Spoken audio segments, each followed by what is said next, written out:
वंदन करतो। उपस्थित सगळे आपण श्रद्धावान उपासक उपासिका बालक बालिका, आजची पौर्णिमा आणि संख्या कमी असल्यामुळे बाकीच्या लोकांना आपण काही बोलायला दिलं नाही।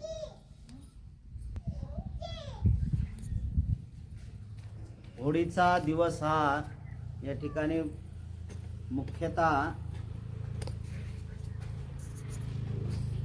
एक विकृती निर्माण करण्याचं बुद्ध शासनामध्ये हे सगळ्यात मोठं षडयंत्र रचलं गेलं।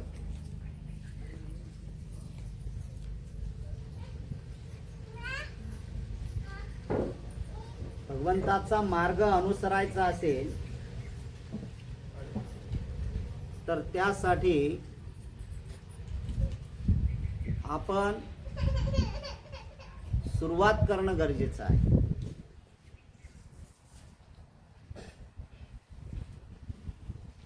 फाल्गुन पौर्णिमा हा एक महत्त्वाचा संदेश आपल्या सगळ्यांना देते।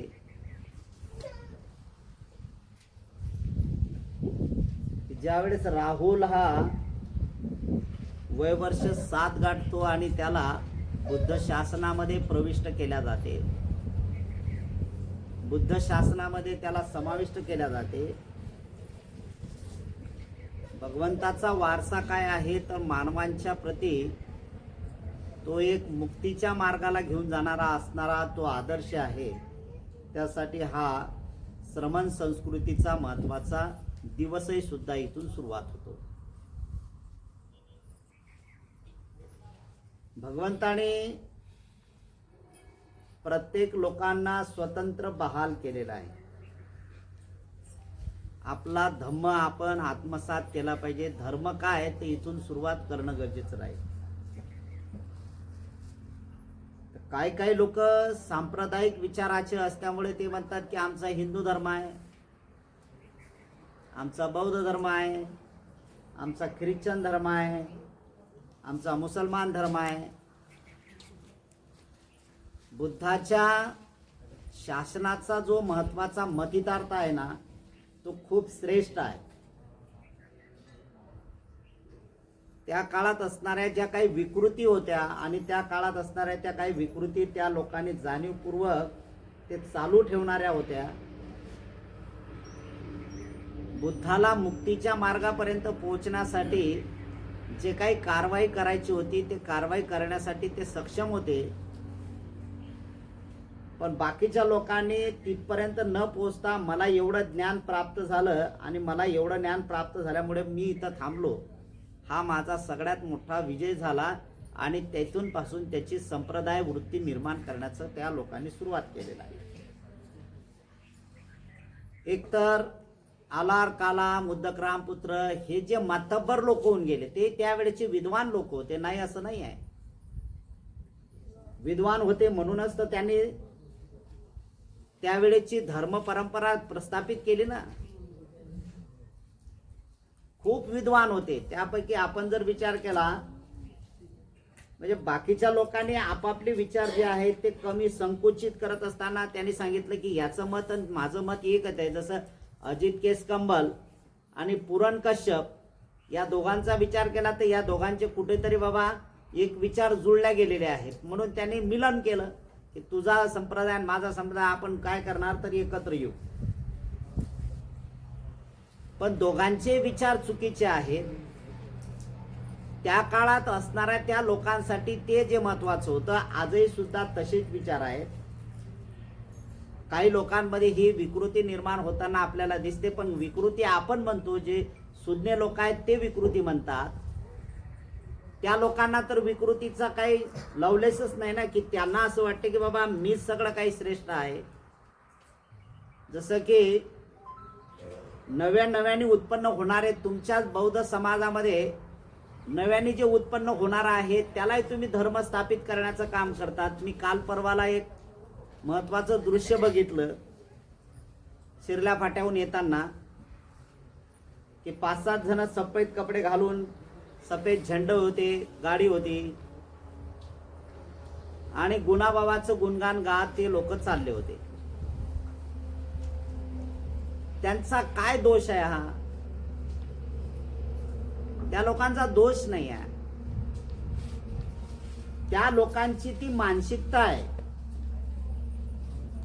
त्या माणसाची ती विकृती आहे. म्हणजे असं जर काम केलं तर आम्हाला चांगलं पाहायला मिळते, असं जर केलं तर आम्हाला चांगलं खायला मिळते, असं जर केलं तर आम्ही चांगला सन्मान मिळतो, असं जर केलं तर आम्हाला तेवढ्या पुरतं बरं वाटते. आणि इनकेनप्रमाणे त्याच प्रवाहधारेमध्ये काही लोकही सुद्धा, गावातले लोकही सुद्धा त्याला बळी पडताना आपल्याला दिसतात. मला बरेच लोकांनी असं सांगितलं की भंतेजी याच्यावर काहीतरी कारवाई करा. मी काय कारवाई करणार? मला बरेच लोकांनी सांगितलं की भंतेजी ते तर जास्त वळत आहे, त्याला बंद करा. मी काय बंद करणार? बुद्धाचा मार्ग म्हणजे एक त्यावेळेची मानसिकता आणि यावेळेची मानसिकता जर विचार केला ना, तर मला असं वाटते की बुद्धाच्या काळातल्या लोकांची मानसिकता तशी होती आणि बुद्धानंतरही सुद्धा तीच मानसिकता या ठिकाणी मोठ्या प्रमाणात आपल्याला फोपावताना दिसते. याला एक महत्वाची गोष्ट आहे की मी विचार केला, हे जे वाढण्यासाठी किंवा ह्या सगळ्या गोष्टी जे असतात, तर एक महत्वाचं काम आहे, तुमची बुद्धांवरची श्रद्धा कमी झाली. एक केवळ फक्त याला दुसरं एक महत्वाचं आहे की तुमची बुद्धांवरची श्रद्धा कमी होताना तुम्ही काय करतात आहे काय, तर तुम्ही भक्तिभावाच्या भावनेमध्ये रंगल्या जातात की जे बुद्धांना पसंत नाही आहे. भक्तिभावाचा अंग बिलकुल नाही. भक्तीने मुक्ती प्राप्त होत नाही. आणि बुद्धाचा तर मार्ग सर्वात श्रेष्ठ मार्ग आहे. तर मग बुद्ध काय शिकवतात? तर सर्वात प्रथम बुद्ध शिकवतात की तुमची कायेची पहिल्यांदा शुद्धता तुम्ही ठेवली पाहिजे. तुम्ही कायेची शुद्धता ठेवली पाहिजे. कायेची शुद्धता ठेवणे म्हणजे आंघोळ करणे हा त्यातला भाग नाही. कायेची शुद्धता म्हणजे कायेचे 3 कर्म तुम्हाला करता येणार नाहीत. आणि ज्यावेळेस हे कायेचे कर्म 3ही कर्म आपण करतो, त्यावेळेस आपल्यातलेच दुर्गुण लोकांपर्यंत पोहोचतात आणि लोकांपर्यंत दुर्गुण पोहोचले की लोक बाजूला होतात. काही लोकांची मानसिकता तशी आहे, काही लोक देखल्या डोळ्याने त्या सगळ्या गोष्टी भाकीत करतात, सत्यापर्यंत पोहोचत नाही. तो त्यांचा भाग आहे, त्यांच्यावरही काही त्रस्त होण्याची गरज नाही आहे. काही लोक फक्त बघतात, अरे हे असं असेल तर हे असं आहे, अशा फुकट वार्तालाप करण्याचं काम करतात. तो त्यांचा दोष आहे. तिथपर्यंत ते काम पोहोचू शकत नाही किंवा त्या गोष्टी करत नाही आहेत. तो त्यांचा दोष आहे आणि ते दुःख भोगणारे लोक असतात. याच्या पलीकडे बुद्ध काही सांगत नाही. कायेची शुद्धता करायची असेल तर काय करायचं, तर तुमच्या शरीराने कुठल्याच प्रकारचा तुमच्यापासून कोणालाही उपद्रव होणार नाही असं काम करा, असं शरीराने काम करा. म्हणजे आपल्याला जर पंचशिलामध्ये गाठायचं असेल किंवा पंचशिलामध्ये आपल्याला जर ते मांडायचं असेल तर एकच सांगतो की बुद्धाने ते 3 शिल त्याच्यात जाणीवपूर्वक केले. हत्या, चोरी, व्यभिचार हा एक महत्वाचा भाग आहे. मग शरीराने असं काम करू नका की त्याचा विपरीत परिणाम तुमच्यावर होईल आणि तुमच्यावर झालेला तो परिणाम तो लोकांवरही सुद्धा तशाच प्रकारचा होतो आणि लोकही सुद्धा त्या भावनेच्या भरामध्ये ते करतात आणि हे कायची शुद्धता होताना दिसत नाहीये. तर एक आहे की अशा लोकांची ज्यावेळेस मानसिकता निर्माण होते त्यावेळेस मात्र लोक काहीतरी विचार करतात आणि काय, तर हे विकृतीला आहे. तर हळूहळू अलीकडच्या काळामध्ये या विकृतीला सज्जन माणसं, स्वतःला म्हणणारे सज्जन माणसं सुद्धा बळी पडताना आपल्याला दिसत आहेत. काही लोक म्हणतात आम्हाला बुद्धही प्रिय आहेत, बाबासाहेबही प्रिय आहेत, आणि काही लोक म्हणतात ते काय आपल्याला दुसरं थोडी, आपल्याच समाजातले लोक आहेत ना, दुसरं कोण आहे. आणि मग यातला सगळ्यात मोठा भाग जर कोणी उचलला असेल तर मी डायरेक्ट सांगतो की पॉलिटिकल माणसांनी याच्यामध्ये जास्त मोठ्या प्रमाणात उडी घेतलेली दिसते. तुम्ही बघा, म्हणजे 10 वर्षाच्या अगोदर गुन्हाचं अस्तित्व काही नव्हतं, पण राजकीय क्षेत्रातल्या लोकांनी त्याला मोठं केलं. त्याच्या वोट बँकेसाठी आणि आज रोजी ते तुमच्या डोक्यावर उठून उभं राहिलेलं आहे. याला जबाबदार कोण आहे? तर एक त्यांची बँक म्हणजे वोट बँक करण्यासाठी त्यांनी केलेलं कुबाड हे त्या ठिकाणी येणाऱ्या भविष्याच्या पिढीसाठी किती घातक असू शकते हे आहे. याच्यासाठी असं आहे की पॉलिटिकल लोक जे आहेत हे पॉलिटिकल लोक हे पंचशिलाच्या पालनामध्ये राहू शकत नाहीत. हे तेवढंच महत्वाचं आहे. मग आपले दुर्गुण कसे झाकले जातील तर हे नवीन उठून उभं करणं हे तेवढंच महत्वाचं आहे. एक ही सगळ्यात महत्वाची बाब हे अशी आहे की तुम्ही याला माना अगर नका मानू याच्याशी काही संबंधित नाही आहे. बुद्धाचं ज्ञान उंच कोटीपर्यंत आहे की तुम्ही त्या पलीकडे जाऊ शकणार आहेत असे आहेत. तर बुद्ध ते शिकवतात की तुम्हाला होणारा जो काही मानसिकतेचा परिणाम आहे म्हणजे ज्याला प्रतित्य समुत्पादाच्या कड्या ज्या बोलल्यात त्या प्रतित्य समुत्पादाचा परिणाम काय होतो तर बुद्ध तिथपर्यंत पोहोचून सांगतात की जर मनुष्य लोकांमध्ये वर्तमान काळामध्ये तुम्ही जर दुःख भोगत असाल आणि या दुःखाची तुम्हाला जाणीव जरी नसेल तर गेला गेला जन्म वाया गेला. याच्या पलीकडे काही सांगता येत नाही. जन्म सार्थकी करायचं असेल तर तुम्हाला काय करता येईल? तुमचा मनुष्याचा जन्म तुम्हाला सार्थकी करायचा असेल तर तुम्हाला काय करता येत असेल तर पहिली गोष्ट एक असे आहे की तुम्ही तुमच्या बुद्धांवर किती श्रद्धा ठेवता याच्यापेक्षा बुद्धांनी तत्व जे मांडले किंवा बुद्धांनी जे तत्व शिकवले त्या तत्वाचं किती अंगीकरण करता याला जास्त महत्व प्राप्त होणं गरजेचं आहे. ते करावं लागेल तुम्हाला. याच्यातले मुख्यतः मला दोन प्रवाह दिसतात. दोन वर्ग आहेत याच्यातले. बुद्धाचं तत्व सांगणारे लोक वेगळे आहेत आणि बुद्धाचं तत्व अंगीकारणारे लोक वेगळे आहेत.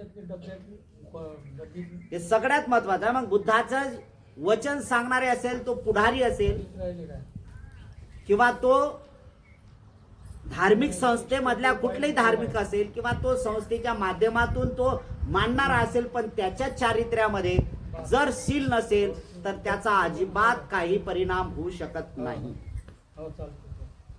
बिलकुल परिणाम होत नाही. तुम्ही किती लाख बोंबलत बसा. कारण मानसिकता दोगल्या विचाराची असेल तर तुम्ही लोकांना बिलकुल काहीच सांगू शकत नाही. सांगत असताना जे काही चित्ताची जे हलचलन होते किंवा चित्तामध्ये जे काही भय निर्माण होतात ते भय ऑटोमॅटिक तुमच्या वाणीच्या बाहेर पडल्या जातात. तुम्ही ठामपणे सांगू शकत नाही. आणि म्हणूनच आहे की तुम्हाला जर बुद्ध मांडायचा असेल तर तुम्ही तुमच्यात बुद्ध उतरवला पाहिजेत आणि तुमच्यात जर बुद्ध उतरला तर तुम्ही लोकांना बुद्ध सांगण्या इतपत तुमची योग्यता ठेवली. हा त्यातला एक महत्वाचा आहे. आणि ही श्रमण संस्कृती तेच होती की सिद्धार्थ बोधिसत्व बुद्धत्व प्राप्त करतात आणि बुद्धत्व प्राप्त करत असताना ज्या वेळेस मायदेशी येतात, आजच्या दिवशी मायदेशी येतात, याला बरेचसे संदर्भ सुद्धा दिलेले आहेत. काही मागच्या याच्या दिवाळीच्या प्रसंगी सुद्धा हा संदर्भ दिलेला आहे. दिवाळी का करतात, दिवाळी का, आणि परत असा झाला की बाबा हे जे आहे तर बुद्ध आजच्या फाल्गुन पौर्णिमेमध्ये मायदेशी पुन्हा आलेत. हा एक संदर्भ दिला जाते. याला होळीचं एक आहे, त्याला इतिहासही सुद्धा तेवढेच महत्वाचे आहेत. इतिहासात मध्ये आपण गेलं पाहिजे, इतिहासातही सुद्धा आपण डोकावून बघितलं पाहिजे. आजच्या दिवशी काय केलं तर हे काय संगमनेर म्हणजे जे आहे तुमचा जो रत्नागिरी जिल्ह्यातला एक तालुका आहे तर त्या तालुक्यामध्ये जाणीवपूर्वक आजच्या दिवशी संभाजी राजाला कैद करण्यात गेलं. त्याच्या ह्या सगळ्या गोष्टी विकृती करण्यात गेल्यात आणि तिथून या मग ते बाबा होळी केली आणि होळीचं काय गेलं किंवा तिथं बोंबा ठोकल्या आणि मग कलर फेका वगैरे वगैरे ह्या संस्कृती त्या लोकांशी केल्या गेलेल्या आहेत, त्यांच्याशी खेळल्या गेलेल्या आहेत. त्याच्याशी आपल्याला विचार करत असताना आपण बुद्धाचं शासन कसं पालन करण्यासाठी खंबीर असलं पाहिजे यासाठी हा बुद्धाचा संवाद सुद्धा ऐकणं तेवढंच महत्वाचं आहे. लोक काय करतील याच्याशी काही सांगू शकत नाही आपण. होऊ शकते की तुमच्या घरातले लोक तुमच्या विरोधात जातील, तुमच्या घरातले लोक तुमच्या विरोधात जातील, पण तुम्ही जर बुद्ध शासनामध्ये किंवा बुद्धाच्या अनुषंगाने जे पालन करण्या इतपत तुम्ही योग्यता ठेवली तरी दूर गेलेले लोक पुन्हा तुमच्या वाटेवर येण्याची शक्यता आहे. त्यांना सत्य या गोष्टीची जाणीव होईल आणि त्या मार्गाने ते सुरुवात करतील. याच्यासाठी आपल्याला प्रयत्न करावे लागतील. आपण थोड्या थोड्या गोष्टी आहेत आपल्याला असं वाटते की थोड्या थोड्या गोष्टी आहेत यानं काय होते, यानं बिलकुल असं काही नाही. कर्म बनत राहतात आणि ते कर्म असे बनत राहतात की त्या कर्माचा परिणाम तुम्हाला तर भोगावंच लागते. त्याचा विपरिणाम सुद्धा होतो. परिणाम होतो, विपरिणामही होतो. दोन्ही गोष्टी होतात. तुमच्यावर झालेला परिणाम दुसऱ्यावर सुद्धा तो तशाच प्रकारचा परिणाम होतो. याच्यासाठी तुम्हाला काय करता येईल तर ती सुरुवात तुम्ही तुमच्यातून करणं गरजेचं आहे. म्हणजे बुद्ध शासनाची आहे. एक महत्वाचं आहे की ज्या वेळेस संजय वेलिटिपुत्ताने हा प्रश्न निर्माण केला होता की संजय वेलिटिपुत्त जे आहेत त्यांचे जे शिष्य होते सारीपुत्त आणि महामोगलाईट, हे ज्या वेळेस सोडून त्यांना गेलेत आणि सोडून गेल्यानंतर बुद्ध शासनामध्ये प्रविष्ट झालेत, त्या बुद्ध शासनामध्ये प्रविष्ट होत असताना प्रश्न उपस्थित केला, बुद्धाला विचारलं की संख्यात्मक गुण जे कोणाचे आहेत, तर बुद्धांनी याच्या प्रवचनाच्या संबंधी बोलले ज्याची जेवढी संख्या असेल म्हणजेच तेवढे सुज्ञ लोक आहेत असं नाही, कमी संख्याचे सुद्धा होतात. आणि हाच प्रश्न नंतर संजय वेलिटिपुत्ताने भगवंताला विचारला की आता तर तुमची संख्या खूप झाली, कारण माझे 250 लोक तुमच्यात आले, आता तुमची संख्या वाढली.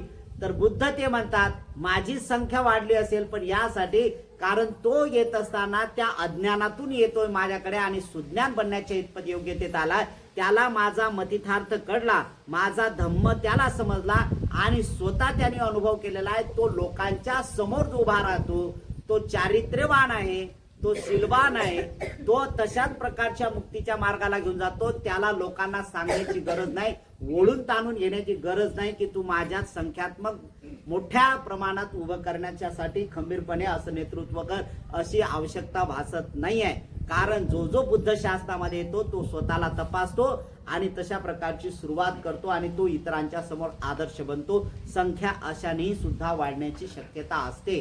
हे सांगत असताना संजय वेलिटिपुत्त सुद्धा गार झाला. एक महत्वाचं हे तेवढंच आहे की ज्यावेळेस बुद्ध शासनाची सुरुवात होत असताना मग तिथे जी सुरुवात होते, या लोकांनी जे सांगितलं की मायदेशी आल्यानंतर आपल्या धम्माची जे काही पताका आहे ते सिद्धार्थ बोधिसत्व बुद्धत्व प्राप्त झाल्यानंतर पुन्हा सांगतात. आणि चारिकाला ज्यावेळेस जातात, चारिका करायला जातात, दारोदार फिरतात, त्यावेळेस राजाला किती वाईट वाटलं, किती दुःख वाटलं. त्याचं राजकुमार आहे ना, आणि राजकुमार असल्यानंतर तो जर मी दिलेल्या दानावर जगायला किंवा तो एखाद्या शुल्लक असणाऱ्या कुटुंबातल्या घरात जातो की जे माझ्या आधिपत्याखाली जीवन जगत आहेत, अशा लोकांच्या दारावर उभा राहून त्यांना भीक मागत असेल तर राजाला त्याबद्दल तो वाईट वाटणारच आहे. पण वाईट वाटत असताना याचा संकोच बुद्धांनी कधी जवळ केला नाही. राजाला वाईट वाटला आणि सांगितलं अरे सिद्धार्थ तू हे काय करतो. भगवंत शांत आहेत, काहीच बोलले नाही. सिद्धार्थ हे काय करतो तू, काही बोलत नाही आहेत. ज्यावेळी चारिका पूर्ण झाली त्यावेळेस सांगतात की मी माझा वारसा हक्क चालवत आहे. अरे ते म्हणलं तुझा वारसा हक्क तू आहे, तू राजकुमार आहे. ते म्हणला मी राजकुमार नाही आहे, मी बुद्धत्व प्राप्त केलेलं आहे. कारण 27 बुद्धाची परंपरा जी आहे ती 27 बुद्धांची परंपरा मी पाळत आहे, त्यानुसार वागत आहे. चारिका आहे कारण लोकांच्या कल्याणासाठी जर करायचं असेल तर मला लोकांच्या समोर गेलं पाहिजे. हे लोकांच्या समोर जाणे आणि ते चारिकाच्या माध्यमातून जाणे हे ज्यावेळेस तसं होते त्यावेळेस सिद्धार्थ बोधिसत्व नाहीत. आता राजाच्या मानसिकतेतले सिद्धार्थ बोधिसत्व केव्हाचे हरवल्या गेले. बुद्धत्वाची जाणीव ज्यावेळेस केली त्यावेळेस राजाला किती हर्षभरित झाला आणि नंतर त्यांनी आमंत्रण दिलं की उद्या आमच्याकडे भोजनासाठी या तुम्ही. त्यावेळेस भिक्षू संघासह भगवान गेलेत आणि त्यानंतरचा जो प्रसंग झाला तो अत्यंत महत्वाचा आहे की ज्यावेळेस राहुल 7 वर्षाचा होताना हे जे सगळं चित्र त्यांनी पाहिलं की बाबा हे कोण आहेत, कसे आहेत, हा तुझा वडील आहे, खरा हा वडील आहे. आणि मग तू आतापर्यंत काय सांगत होती तर हे आहे. कारण ज्या लहान लेकराला वडीलच नाही तर काय म्हणतील लेकरं, म्हणून तशा प्रकारची त्यांनी जी मांडणी केली आणि मग सत्यता त्यांच्या समोर आल्यानंतर त्यांनी वारसा हक्क मागायला सुरुवात केली आणि श्रमण संस्कृती तेव्हापासून खऱ्या अर्थाने उदयास आली. श्रमण संस्कृती तेव्हापासून उदयाला आली. पहिला बुद्ध शासनातला जो पहिला श्रमण जो बनला गेला तो सिद्धार्थ बोधिसत्वाचा पुत्र म्हणजेच बुद्धत्व शासनामध्ये समाविष्ट होत असताना राहुल सुद्धा श्रमण संस्कृती करते. आणि श्रमण संस्कृतीचा काय विचार असू शकतो तर श्रमण संस्कृतीचा विचार एकच आहे. सगळ्यात महत्वाचं एकच वाक्य त्याला लागते, जगा आणि जगू द्या. तुम्ही जगा आणि लोकांना जगू द्या. किती स्वतंत्र आहे याच्यात. जगत असताना कसं जगलं पाहिजेत याचं अनुशासन तुमच्या जीवनात उतरलं पाहिजेत. आणि मग जगा आणि जगू द्या हे जर विचार येत असतील तर त्यासाठी जगायचं कसं याची कला प्रत्येकाला आली पाहिजे का नाही. जर 4 लोकात जर जात असाल आणि 4 लोकात जर निंदा करत असाल तर त्याला जगणं म्हणत नाही. किंवा 4 लोकातून आल्यानंतर तुम्ही निंदा करत असाल त्यालाही जगणं म्हणत नाही. 4 लोकांमध्ये जात असाल, 4 लोक निंदा करत असतील आणि त्याच्यात तुम्ही जर सहभागी होत असाल त्याला जगणं म्हणत नाही. 4 लोक निंदा करत असतील आणि त्याच्यात तुम्ही सहभागी होत असाल त्याला अजिबात जीवन जगणे म्हणत नाही. पण 4 लोकांमध्ये ज्यावेळेस तुम्ही जात असाल आणि धम्माचे तरंग त्यांच्यात जर पोहोचत असाल तर ती खऱ्या अर्थाने होते जीवन जगण्याची सुरुवात. आणि आम्ही सर्रासपणे या गोष्टीची चर्चा करतो. माझं एक मत असं आहे, मी हळूहळू माझ्यात एवढा बदल करत आलो. मला काही गोष्टी आहेत ना, मी काही गोष्टीवर बोलतच नाही. एक तर पहिली गोष्ट अशी आहे की काही लोक म्हणतात हे चुकीचं आहे, ते चुकीचं आहे, ते चुकीचं आहे. मी त्याच्यावर काहीच बोलत नाही. बरं ठीक आहे, चुकीचं आहे तर चुकीचं आहे, बरोबर. काही लोक समजावून सांगतात मला की नाही भतीजी असं आहे, नाही ते तसं आहे. ठीक आहे, आहेत ना, आहेत आहे. काही लोक सांगतात हे बघा ना किती लोक, कधी लोक हे करतात, हे सांगतात अमुक हे असं करतायत, तमुक करतायत. बऱ्याचशा लोकांनी अशा प्रकारच्या कंप्लीट केले की नवीन होत आहे, नवीन उत्पन्न होत आहे, ते होत आहे, असं होत आहे. मी विचार केला की नवीन उत्पन्न होत आहे याच्यात तर असं काही फारसा बदल झालेला दिसत नाही. उत्पन्न होत आहे तर नष्ट होतच आहे ना. पण याच्यात व्याकुळ होण्याची काय आवश्यकता आहे.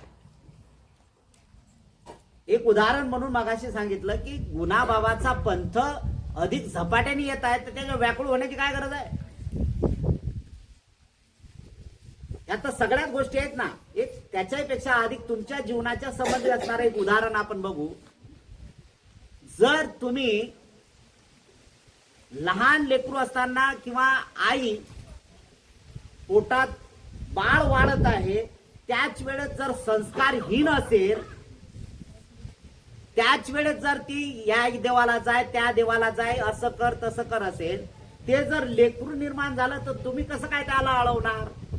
मोठं झाल्यानंतर तुम्ही सामाजिक परिस्थितीमध्ये आल्यानंतर तुम्हाला लोक म्हणते नाही तुम्ही बौद्ध आहात, पण तुम्ही जर इतर ठिकाणी तुमचं लेकरू जर जात असेल तर त्या ठिकाणी तुम्हाला लाज वाटणार आहे ना.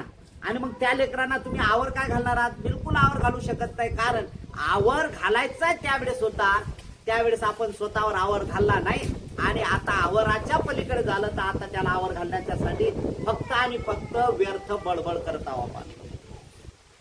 त्यातलाच हा प्रकार आहे की हे जे काही नव्याने उत्पन्न होत आहे ना, हे उत्पन्न होत आहे यांच्या माता पित्यांनी तशा प्रकारचे गुण त्यांच्यात धारण केल्या गेले, त्यामुळे ते तर बुद्ध शासनात रथ होऊच शकत नाही.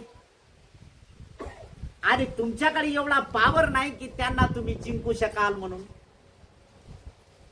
राहिला एक प्रश्न असा आहे की ते भिक्षूंच्या संपर्कात येऊ शकत नाही, कारण त्यांना माहित आहे भिक्षूचा मार्ग वेगळा आहे आणि त्यांचा मार्ग वेगळा आहे. पहिली एक महत्वाची गोष्ट आहे की ते शरीराला संपवण्यासाठी नशापान करतात, त्यामुळे भिक्षूंचा आणि त्यांचा जराही संबंध येऊ शकत नाही.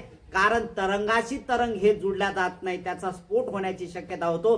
म्हणून ते लोक काही संपर्कात येत नाहीत. आणि आलंय सुद्धा. एक जाणीवपूर्वक तुम्हाला सांगतो की खडके टाकडी म्हणून आहे, माहित आहे ना. तिथे एक बंदीजी होते, माहित आहे का. त्यांच्याबद्दल बऱ्याचशा चर्चा ऐकल्या लोकांनी, पाहिलं पण. म्हणजे त्याच्यावर असं वाईट बोलण्याची काही गरज नाही.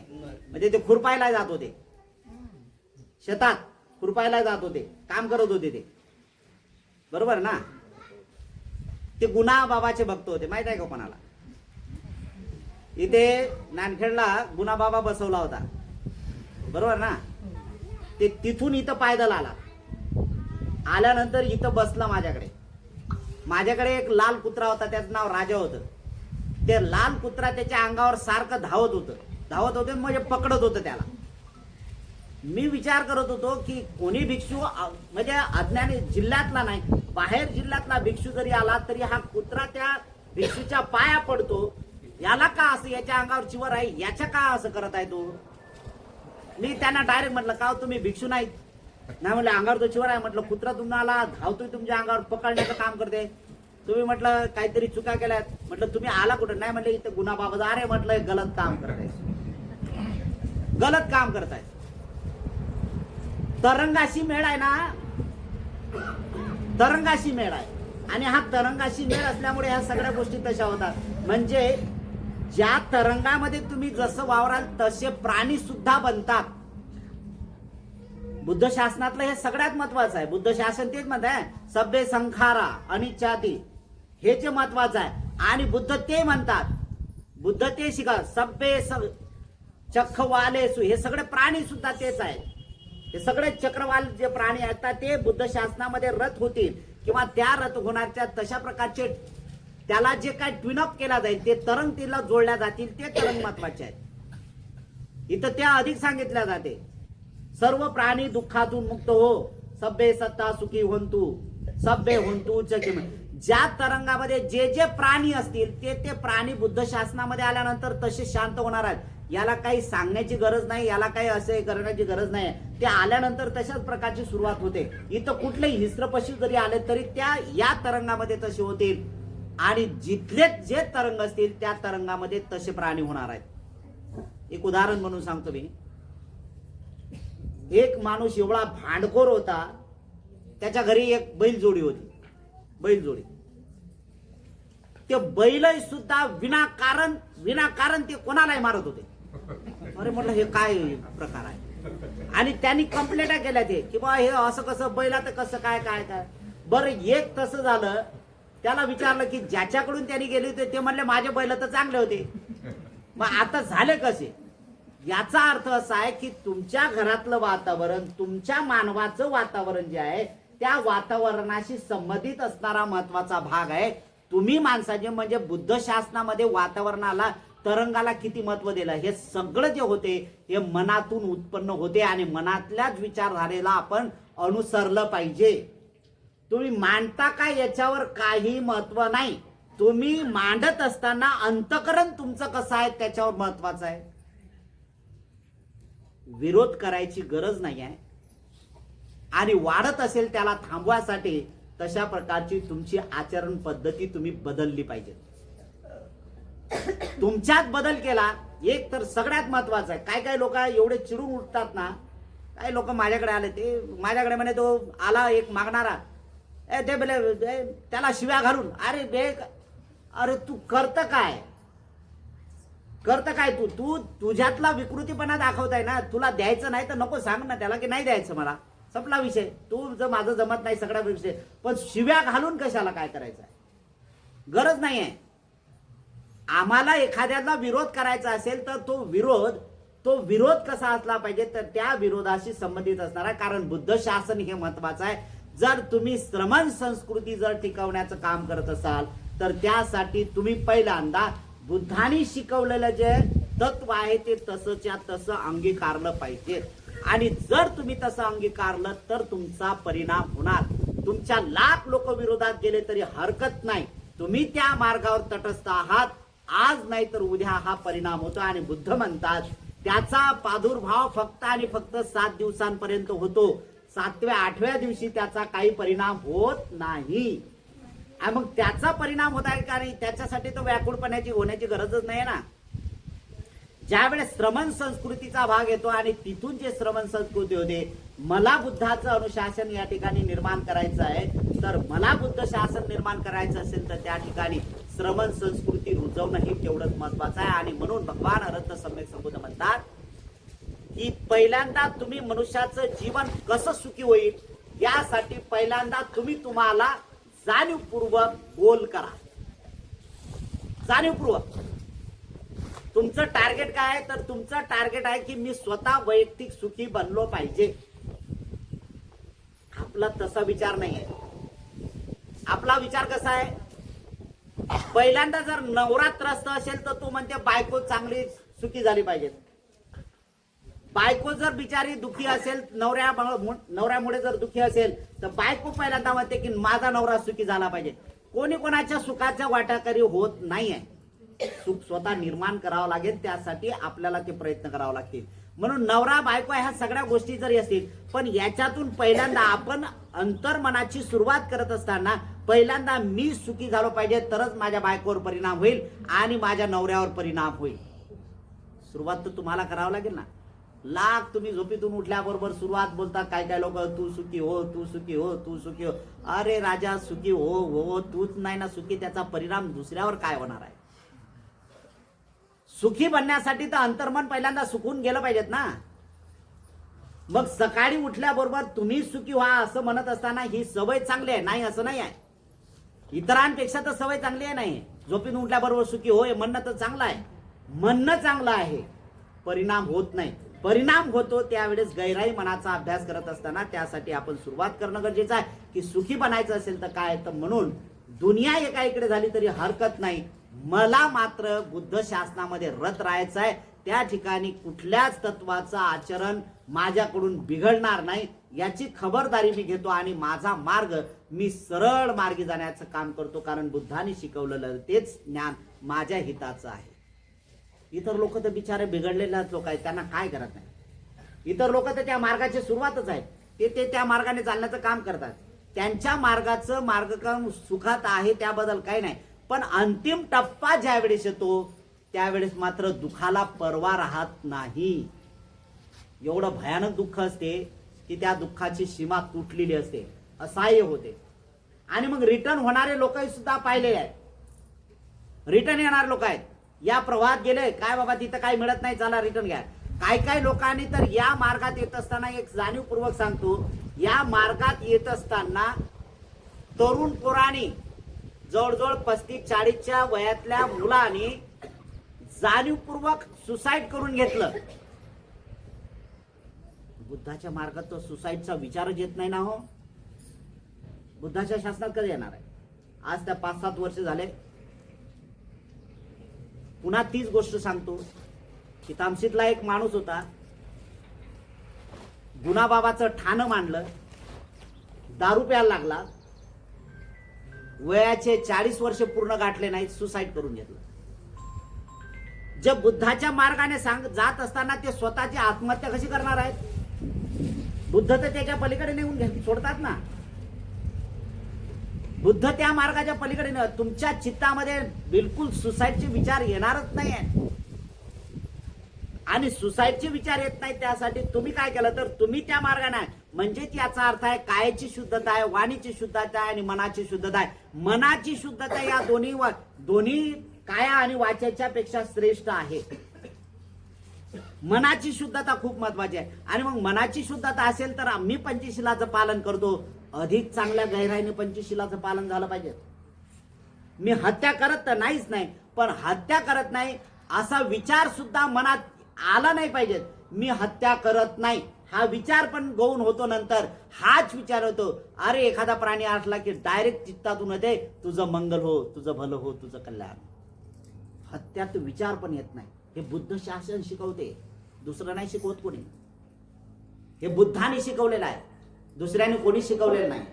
आणि म्हणून आपण काय करतो तर त्याचा विचार आपण केला पाहिजे की मला सुखाने जीवन जगायचं असेल तर सुखाने जीवन जगण्यासाठी मी काय प्रयत्न करते याची सुरुवात खऱ्या अर्थाने आहे. आणि हा तो फाल्गुन पौर्णिमेचा कार्यक्रम सुरुवात होतो.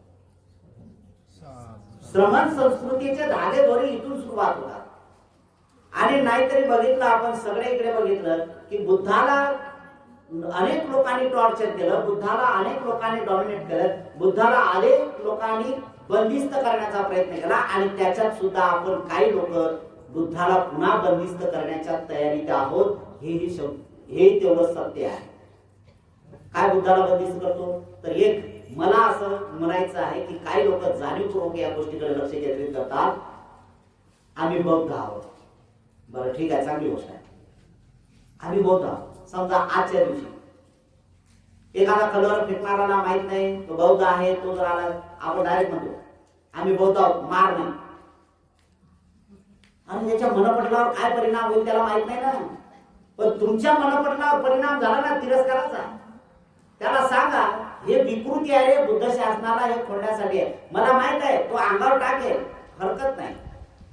सगळ्या गोष्टी आहेत, हे करण्याचं काम आहे. गुरुजीने एक उदाहरण खूप चांगल्या प्रकारचं दिलं की जे मौलवी लोकांचं आहे, मोहम्मद पैगंबराचं उदाहरण आहे की त्यांनी सांगितलं. गुरुजी म्हणतात की एक म्हातारी वरती बसली आणि ज्यावेळेस अल्लामिया ज्यावेळेस मस्जिद मध्ये जात होता नमाजसाठी, तर ते बाई जाणीवपूर्वक त्या मौलानाच्या त्या मोहम्मदाच्या अंगावर कचरा टाकत होती. एकदा झालं, दोनदा, सतत तिचा तोच भाग. 5 वेळा नमाजाला गेलं तर 5 वेळा टाकायची. तिला मजा येत होती, आणि तो भाग हे केला. पुन्हा एकदा असा एक दिवस आला की तिनं कचरा टाकता टाकता तिनं हा विचार केला की मी एवढा कचरा टाकते, याला जराही राग येत नाही, म्हणून तिनं कचरा टाकणं बंद केलं. आणि संयोग असा झाला, तिने कचरा टाकण्याची वेळ आणि याची मस्जिद जाण्याची वेळ, ती त्यावेळेस तिनं कचरा टाकला नाही. आणि त्या अगोदर मोहम्मद पैगंबराच्या शरीरातून अगदी शरीर पुलकित झालं, प्रफुल्लित होतं, तरंगित झालं, रोमांच टाईट झाले. अरे आता अंगावर माझ्या कचरा पडणार, या भावनेतून ती एकदम डोलत झालं. कचरा बघितलं तर बाहेर तिच्या दारातून जात असताना, तिच्या त्या बिल्डिंग मधून जात असताना बघितलं अंगावर एकही कचरा झाला नाही. मस्जिद मध्ये ज्यावेळेस नमाजाला गेले त्यावेळेस नमाज नाही पडले ते जास्त.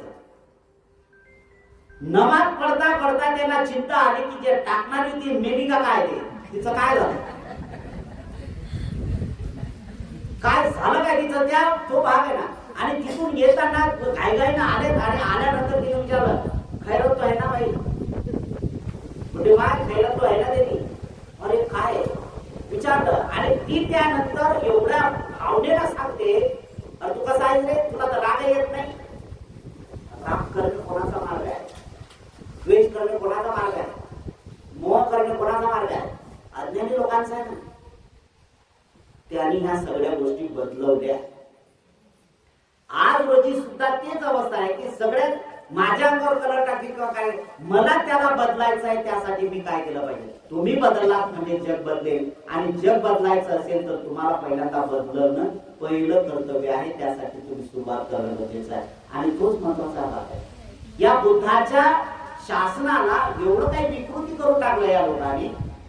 मुख्यतः याच्यात जो काही या विचार येतो तो केवळ फक्त आणि फक्त ब्राह्मण, तो स्त्री असो का पुरुष असो, बरं तुम्ही बारकाईने अभ्यास करा, स्त्री असो की पुरुष असो, ज्या चळवळीमध्ये, कुठल्याही चळवळीमध्ये त्या व्यक्तीला स्थान आलं, समजून चला चळवळ बंद पडलीच. सगळ्यात महत्वाचं आहे. आणि जे सत्य आहे मी सांगतो म्हणून नाही, बाबासाहेब आंबेडकरांनी सुद्धा याच्यावर जाणीवपूर्वक लक्ष केंद्रित सांगितलं. आणि वामन गोडबोलेला सांगितलं की सांग जनतेला की या चळवळीला जर सुरक्षित ठेवायचं असेल तर हे विकृती बंद कर. हे सगळ्यात महत्वाचं आहे. आणि म्हणून म्हणतो की कोण कितीचा आहे. आणि हे काय की मी कालच एक पोस्ट वाचली पेरियर रामास्वामीची, खूप चांगल्या प्रकारचं सांगितलं. ज्यावेळेस ब्राह्मण समाजाची व्यक्ती, स्त्री असो का पुरुष असो, व्यक्ती म्हटल्यानंतर सगळं समजून जातो. ज्यावेळेस ब्राह्मण समाजाची व्यक्ती तुमच्याशी चांगलं गोड करायला लागली, समजून चाला धोक्याची घंटा आहे, असं मी नाही म्हणत.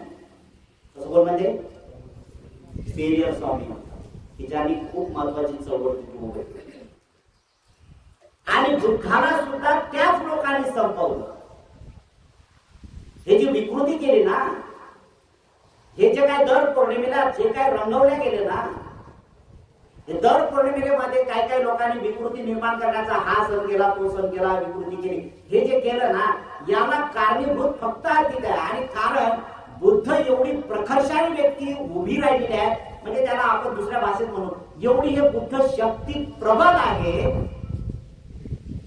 की असे लाखो नाही करोडो ब्राह्मण जरी उभे राहिले तरी सुद्धा ती शक्ती डगमगत नाही. पण या शक्तीला बर्बाद करण्यासाठी त्यांनी युक्ती लढवली. आणि मग ते लिखाणाच्या माध्यमातून असेल किंवा विकृतीच्या माध्यमातून असेल किंवा बोलण्याच्या माध्यमातून असेल किंवा नाना तऱ्हेच्या त्या माध्यमातून असेल, त्या बुद्धाला विकृती करण्याचं काम केलं. आणि बुद्ध ह्यातीत असताना बुद्धाला कोणीच काही करू शकत नाही. पण बुद्ध निघून गेल्यानंतर काही काळानंतर 1000-1500 वर्षाच्या नंतर बुद्ध निघून गेल्यानंतर जर बुद्धाला पहिल्यांदा डॉमिनेट केलं गेलं असेल तर त्या एका गोष्टीमुळे केलं. आणि ती गोष्ट म्हणजे फक्त आणि फक्त बुद्ध हा विष्णूचा अवतार आहे. बुद्ध हा विष्णूचा अवतार आहे. आणि बाबासाहेब आंबेडकर तर डायरेक्ट पहिल्याच प्रतिज्ञेमध्ये सांगतात, मी ब्रह्मा विष्णू महेश यांना देव मानणार नाही आणि त्याची पूजा. इथं तुम्ही अकोल्यात बाबासाहेबांचा आणि परशुरामाचा फोटो एकत्र पाहिला, विकृती केली ना. तुम्हाला आठवते नाही आठवत मला माहित नाही, पण मी त्याचा पूर्ण विचार केलेला आहे या गोष्टीचा. बोलता येत नाही काय गोष्टी. परशुरामाचा आणि बाबासाहेब आंबेडकरांचा एकत्र फोटो जयंतीच्या निमित्ताने. कुठे चाललो कुठे आपण? हे हळूहळू स्लो पाहिजे आहे ना.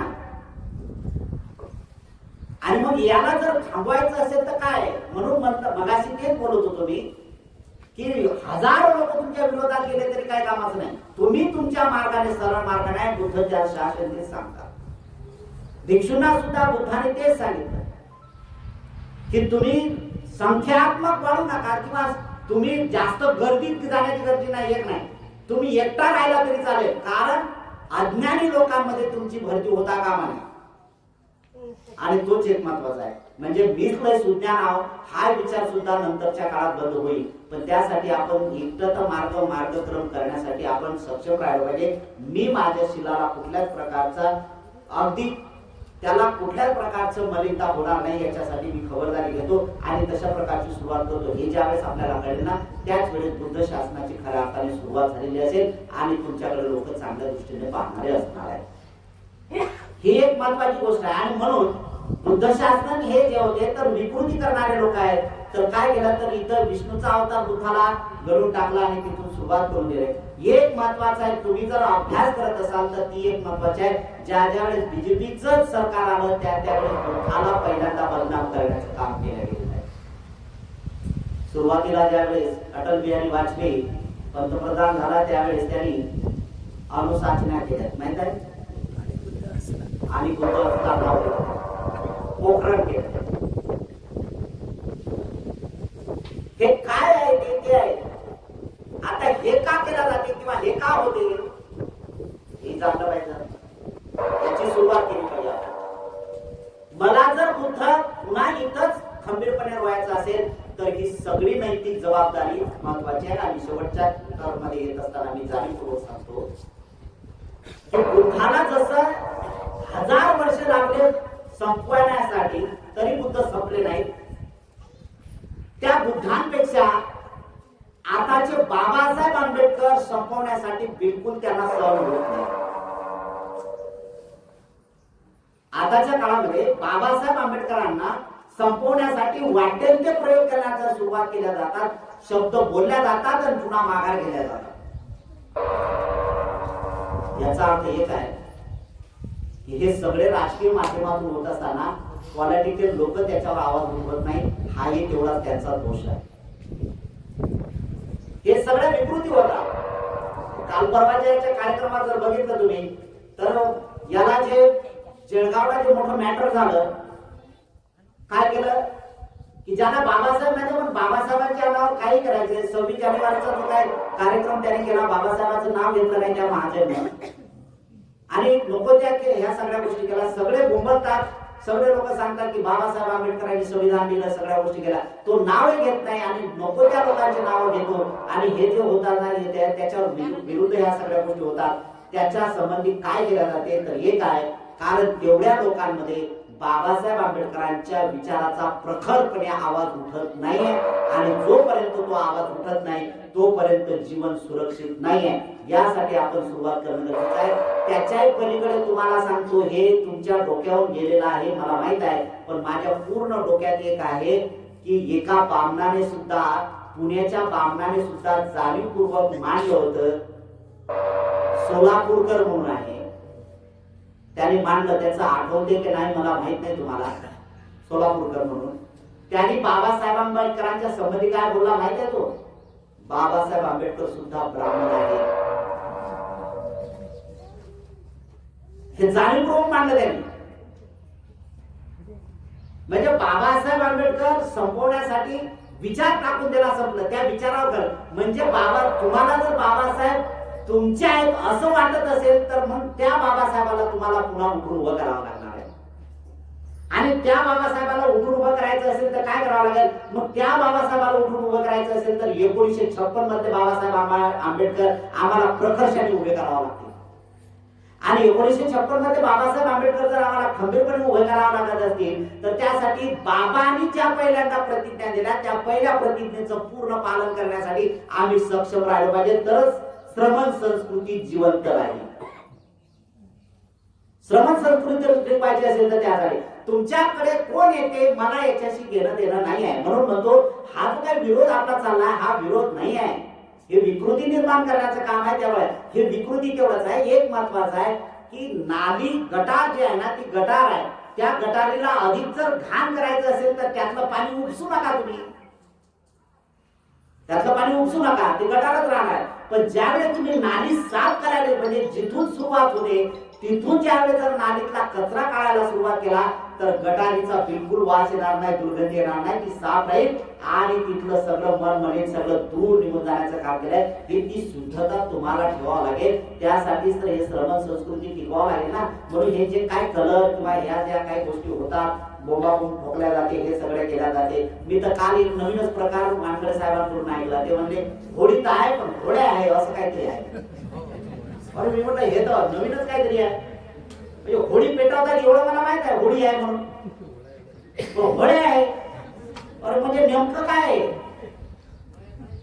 आता जर असं जर होळी आणि होळ्या हा जर हे केला तर डायरेक्ट स्त्रीलिंग आणि पुरुषलिंग आल्या दोन्ही गोष्टी, म्हणजे स्त्री आणि पुरुष आलेत ना. हे जर दोघं येतील तर म्हणजे आता कुठेतरी इतिहासाला अधिक खोलवर आपण शोधण्याचं काम सुरू करतो.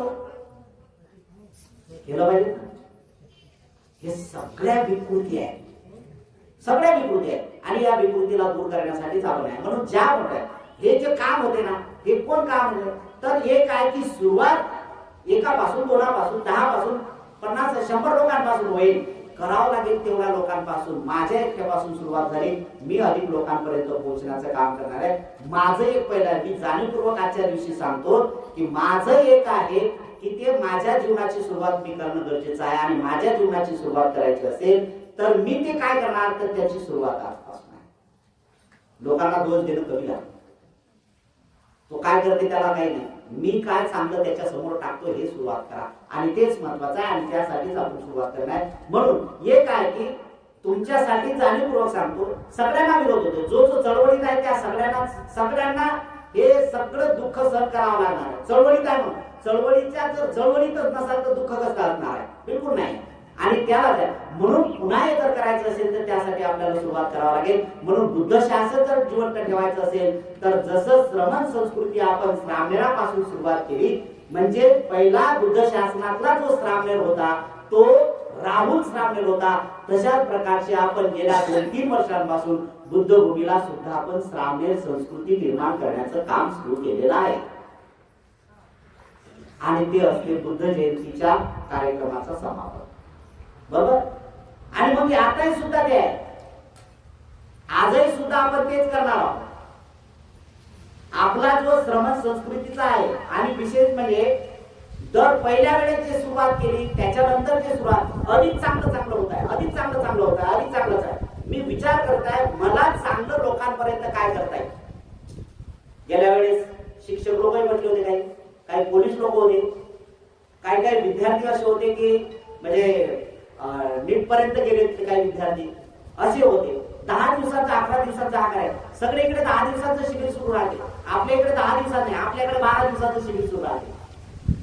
येतो नाही. आणि या वेळेस सुद्धा आपण एप्रिलच्या, आता हा मार्च महिना एंडिंग होणारच आहे, हँडबिल अजून छापले नाही आपण, ते हँडबिल लवकरात लवकर येणार आहे तुमच्याकडे. मला त्या फार अडचणी झालेल्या होत्या, त्या अडचणी दूर झाल्या. मी तर खऱ्या अर्थाने आपल्या जिल्ह्यातल्या लोकांचं खूप धन्यवाद देतो की त्यांनी माझ्या अडचणी दूर करून टाकल्या.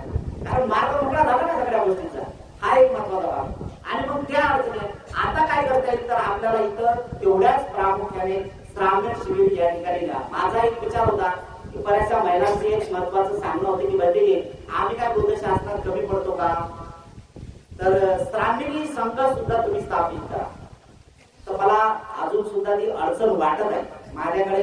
मग मला बरेचसे रेफरन्स दिले, माझ्या जवळचे लोक मला सांगतात की नाही विशेषतः म्हणजे ज्योतिताई वानखडेंचा खूप मोठा आग्रह होता ताईंचा.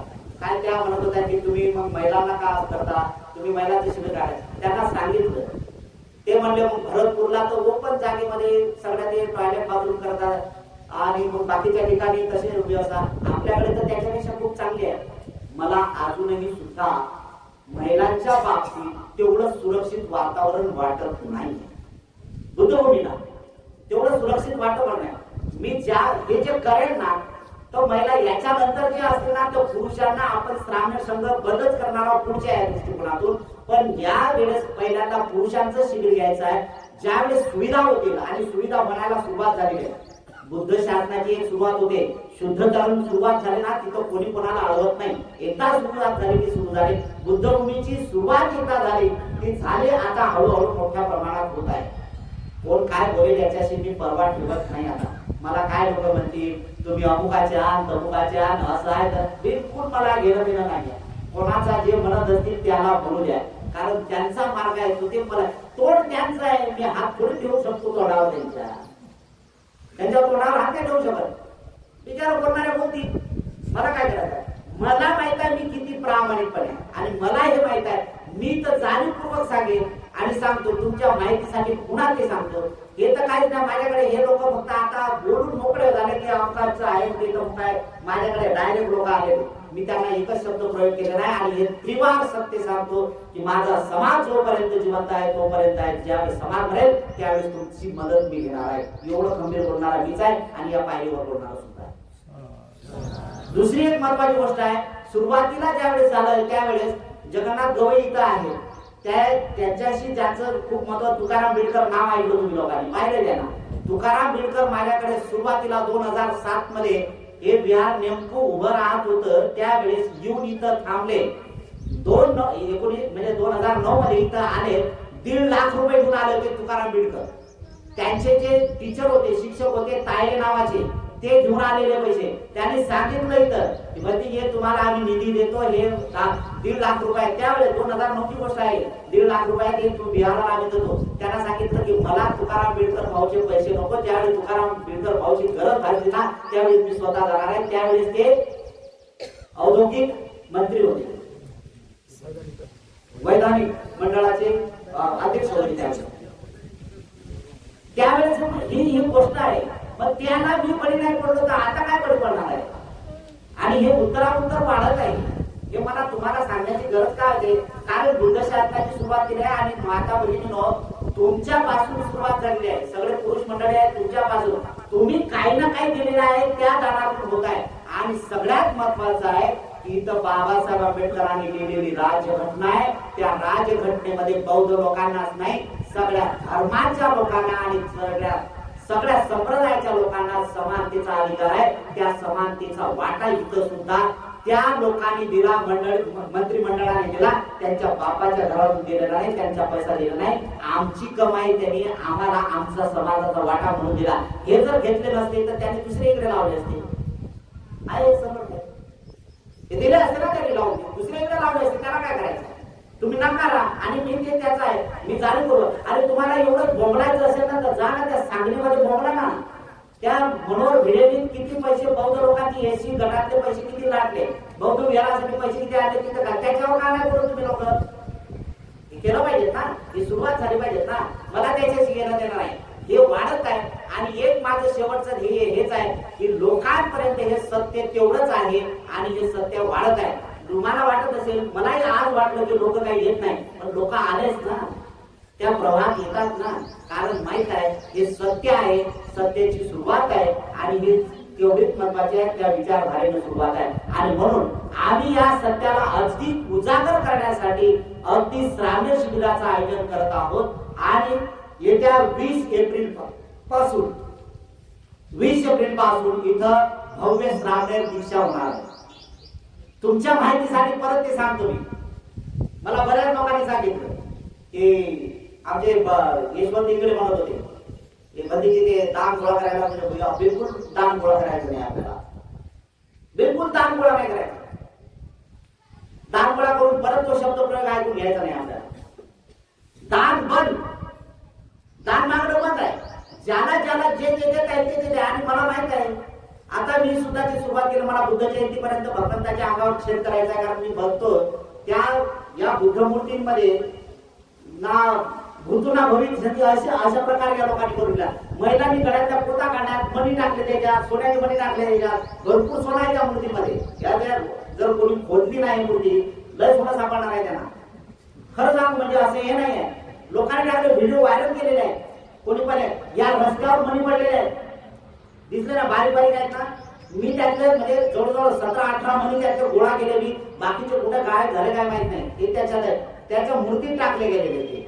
हे सगळं महत्वाचं आहे. म्हणजे एक आहे की या मूर्तींनाही सुद्धा सर्व मी विचार केला की जे काही लोक दान करतायत, मला अकोल्यातल्या महिलांनी ग्रुपाने मी असं हे केल्याबरोबर लगेच जाहीर केल्याबरोबर त्यांनी सांगितलं 8,000 रुपये पाठवले.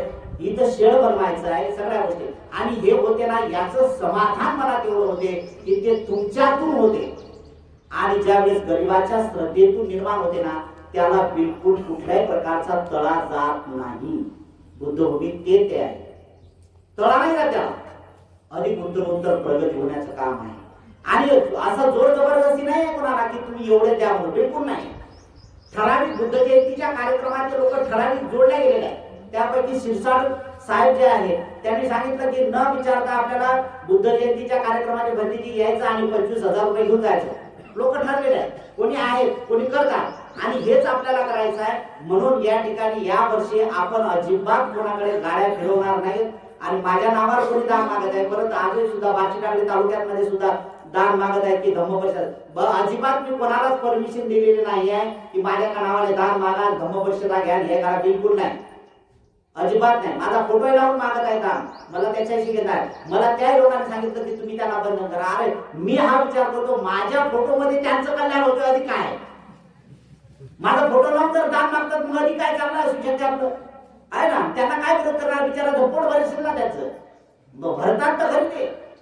हे योजना मला गरज नाही. लोकांनी त्यावेळेस सजग राहिलं पाहिजे आणि तशा प्रकारची त्यांनी पडताळणी केली पाहिजे, तरच ते होईल. आणि हे करणं गरजेचं आहे. म्हणून येत्या 20 एप्रिल पासून ते 1 मे पर्यंत आपल्याला भव्य श्रामणेर दीक्षा घ्यायची आहे. ज्याला ज्याला यायचं असेल ते द्या.